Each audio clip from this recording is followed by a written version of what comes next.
In 5 seasons and 100 episodes of television, our favorite Agents of S.H.I.E.L.D. have frequently saved the planet from numerous catastrophic events, all without the rest of the world really noticing. In a way, this could serve as a metaphor for Agents of S.H.I.E.L.D. as a whole. The show has been a trailblazer in storytelling in the Marvel Cinematic Universe, but never reaches the same fanfare as the films or even the Netflix shows at points. But as May reminded us in the previous episode, S.H.I.E.L.D. still has a small but loyal fan base. So it's natural that this landmark event of a 100th episode would want to pay some fan service for that small and passionate fan base, in some fun, though contrived ways. And that fan service comes in the form of a Doctor Who-esque crack in time that accesses our agent's mind to create a fear dimension, a phrase that is difficult to take seriously as a result of the Kree beacon blowing up 3 monoliths in its proximity.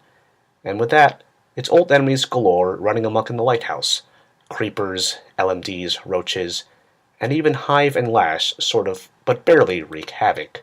Fitz may have cracked a way to put an end to this wormhole nonsense, but this gravitonium-powered method may put an end to the person who deploys it.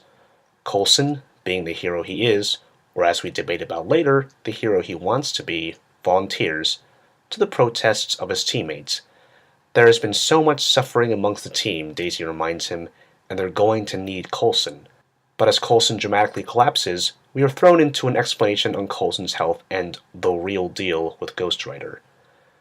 We had a moment in the previous episode in the borrowed van, where all of the S.H.I.E.L.D. members reminisce about their hardships and enemies they faced.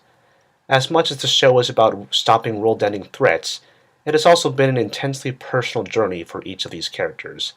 In this 100th episode, it is more so about saving themselves than saving the planet.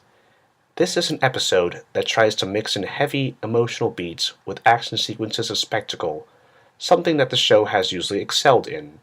"You did this wrong, Phil," May tells Coulson after he reveals that his deal with the metaphorical devil involved burning off the Kree blood that has kept him alive since his previous brush with death at Loki's hands. Ironically, years later, Loki would still be the cause of death for Coulson. It's a secret that Coulson compartmentalized, harkening back to the Nick Fury days of old. Fans have always felt that Coulson was the glue to the Phase 1 films, but here he serves as a greater purpose as not only the glue, but as a symbol and inspiration for his team. "There's nothing without you," a tearful Daisy tells a dying Coulson, and with that we are meant to think, is there a television show without Phil Coulson? But with these circumstances coming to light, we have little time to think about that, sending Coulson straight to the rabbit hole. We wonder what kind of horrors this haunted house of a basement could provide for Coulson. His old friend and secret Hydra sleeper, Agent Sitwell? Yet another return for Ward? Heck, perhaps even Tom Hiddleston had some time in his schedule. But only one figure is there to greet Coulson, and it makes sense on multiple levels. Mike Peterson was the show's first superpowered freak of the week, the first superhero that the show created. With this self-aware apparition tempting Coulson, we have gone full circle. And it's truly a sequence to behold, one that is entirely a verbal exchange. "This isn't real," foe Mike Peterson tries to tell Coulson. He's dying on the operating table, with all of the events being a dream, a fiction of his mind, merely a story of the hero that he wanted to be. Now, we as the audience must be thinking that this couldn't be true. We've been invested in these characters for years, and so much of the show has been from the perspectives of others.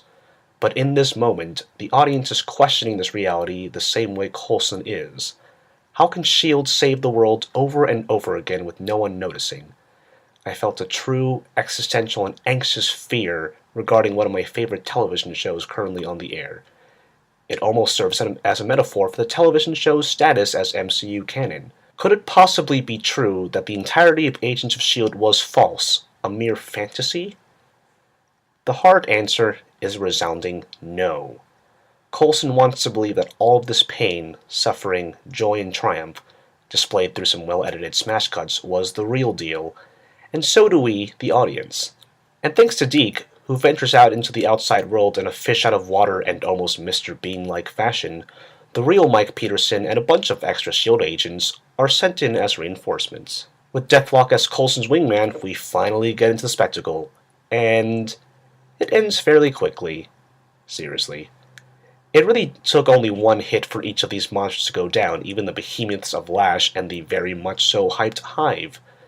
Then Coulson puts the doodad in the crack and everything is fine, without the life-ending catastrophe that Fitz initially promised. It is a rushed and underwhelming climax. But hey, the show is totally MCU canon, right? Now here is some fan service that would melt even the hearts of the coldest frost giants. The wedding of Fitz and Simmons. With an excess of tragedy and loss and terror, the everlasting romance between these two has been a rare beacon of light, comfort, and joy. Organic is an overused word by television writers and critics, but that's just what Fitzsimmons has been. Something earned, something to root for, something to cry over when they go through absurd sci-fi infused obstacles and triumph over them. It's this emotional exchange of vows, this visual of how far these characters we know and love have come that is the force behind this episode. Not the shoot 'em up of villains past. But Agents of S.H.I.E.L.D., always throwing in shocking plot twists in the midst, had to drop the bomb that Deke is indeed Fitz and Simmons' grandson. How this will factor into episodes to come is totally unknown to me, but will hopefully be something interesting to play with.